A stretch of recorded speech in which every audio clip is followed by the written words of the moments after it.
Hey, I got a confession. Welcome to the Indie Author Method, where we share insights from authors for you on your writing journey. On the weekends, when you have more time and space in your day, we sit down with another author to discuss their processes and the insights they can share with you. This episode is brought to you by Monk Manual. Monk Manual at its core is a 90-day productivity system, but it's much more than that. You see, Monk Manual as a company is on a mission to fix modern productivity and help people live fuller lives. Inspired by the wisdom of monks and rooted in psychology, they designed practical tools for peaceful being and purposeful doing. They were so gracious to partner with the Indie Author Method, and you can check out their products, including the 90-day planner that I personally use, at their website, monkmanual.com. Be sure to use promo code Andrew J. Brandt at checkout for 15% off your order. That's my name, all one word, Andrew J. Brandt at monkmanual.com. Now on to the interview. Get this, 6 indie romance authors, each taking a classic monster, mix it up with a romance trope, and bam, monster mash. Well, today I'm joined by one of those authors, Gigi Blume, whose latest release, Bewitching the Ghost, is not only part of this 6-author project, but is a sweet and fun Halloween romance in its own right. Gigi, thank you for your time today. Thank you for having me. I'm excited to be here. Usually one of the first things I ask is what was your inspiration behind this book? But again, we're talking about this 6-author project. So how did you get involved with the Monster Mash project, and what made you decide you're going to use a ghost and a witch and all this stuff? Tell us the behind the scenes of this book. Right. Well, I don't know if you've talked to some of the other authors about this yet, but somebody put on a April Fool's joke post on Instagram, and the readers just thought it was the greatest idea in the world. And we're in this group chat with a whole bunch of other authors in our same genre, and we decided, you know what, let's do something. Let's do it. And somebody said, let's call it Monster Mash. And so it just took off from there, and it ended up there was 6 of us that continued on with it, and we're just having a blast. I love that. So what made you decide, how did you land on this idea, the bookstore and the ghost, and give us some details behind the book? Yeah, well, originally I was going to write an alien romance. Okay. Because there's not a lot of romances that are sweet and closed door in those genres, and any of these werewolves, aliens, witches, ghosts, all of it is really steamy. And so we saw a need there. I was going to do an alien, something like Mork and Mindy style, just kind of like a really cute rom-com, but he's an alien, right? Okay. And I had that idea about a year ago before we decided to do the Monster Mash. And then as time progressed, this other idea came in my head about a witch. I just knew, or actually about a ghost. Originally, it was just a girl who lived next door to a ghost, and he ghosted her, and she was wondering why. And then this story all of a sudden it just flooded over me like a waterfall. It just came to me just in one day, just the whole entire plot. And so I changed from alien to it's a witch, and she owns a bookstore that's haunted. Yeah. And he's cute. And he's a cute ghost. He's got to be a cute ghost, right? He looks like Jude Law. He's just really handsome.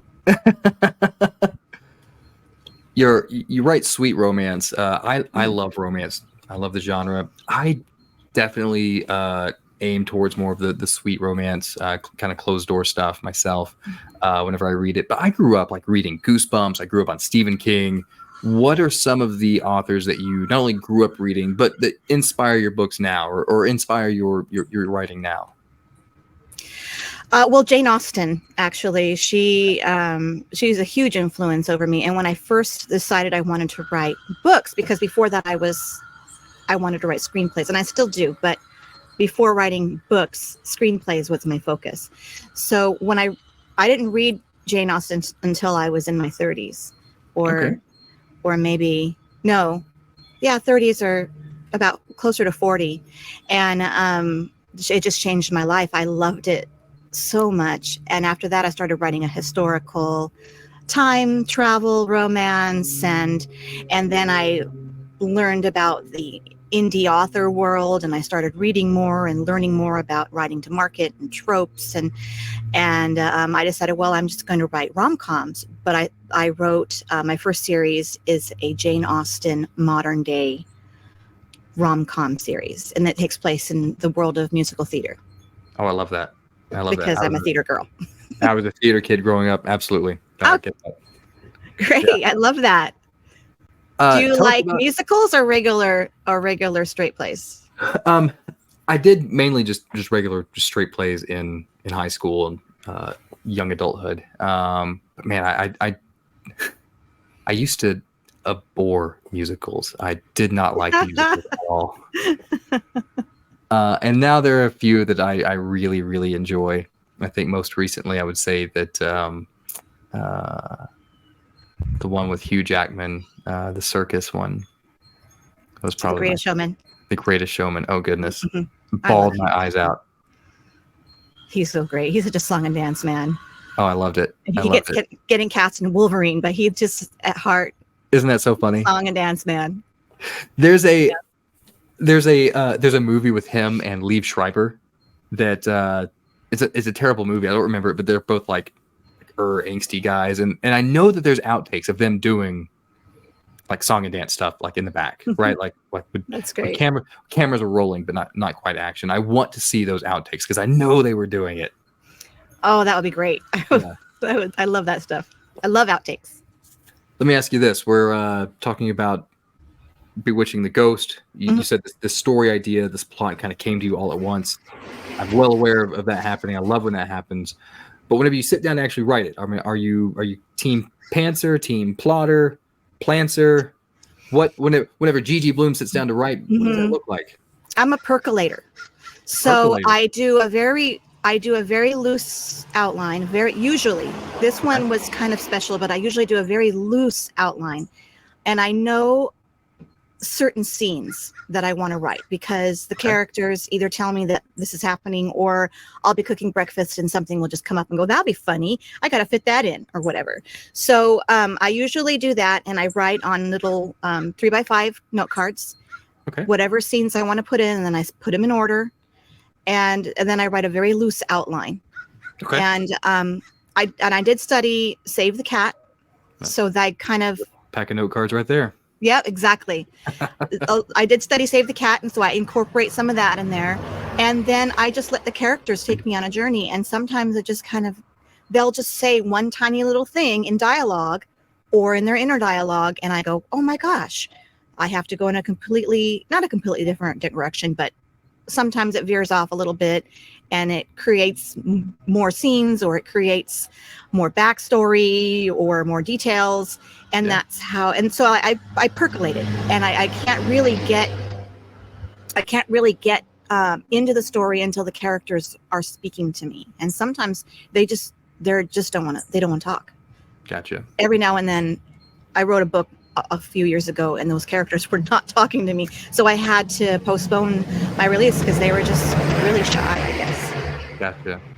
I understand that. It's so funny whenever you hear authors talk about how their characters speak to them.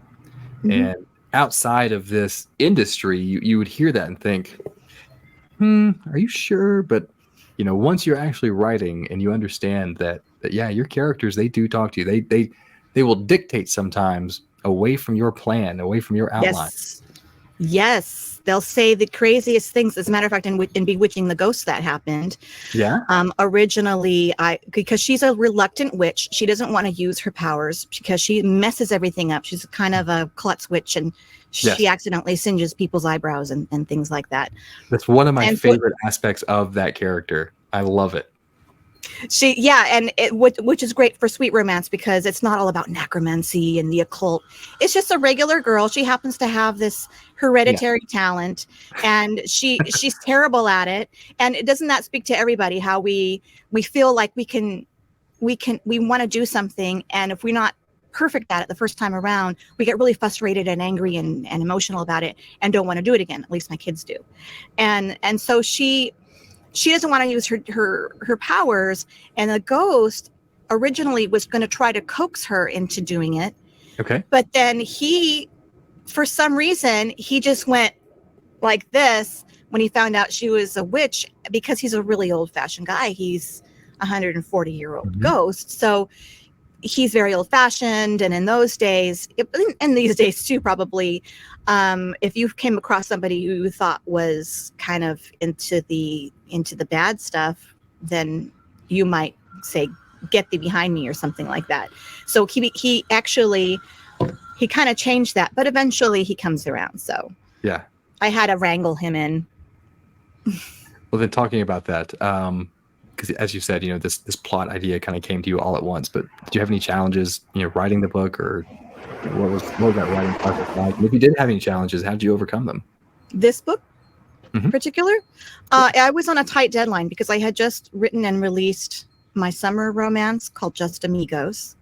Yep. And that book took me a while to get out. To get out to release, because I was going through some things in life. And anyway, I finally got that out. It pooped me out. And then I had to dive right into Bewitching the Ghost. I had to dive right into it. But it was summer. My son was home from school. We had a vacation.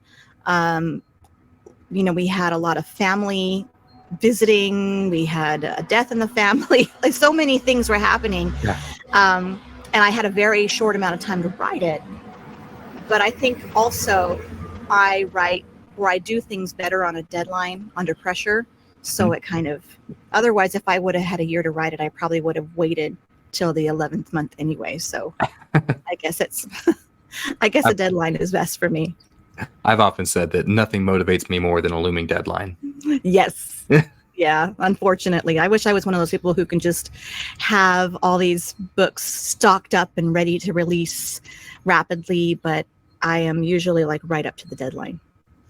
We're talking about romance and romantic tropes, and but what do you think is maybe the message or the takeaway that you hope readers get from Bewitching the Ghost?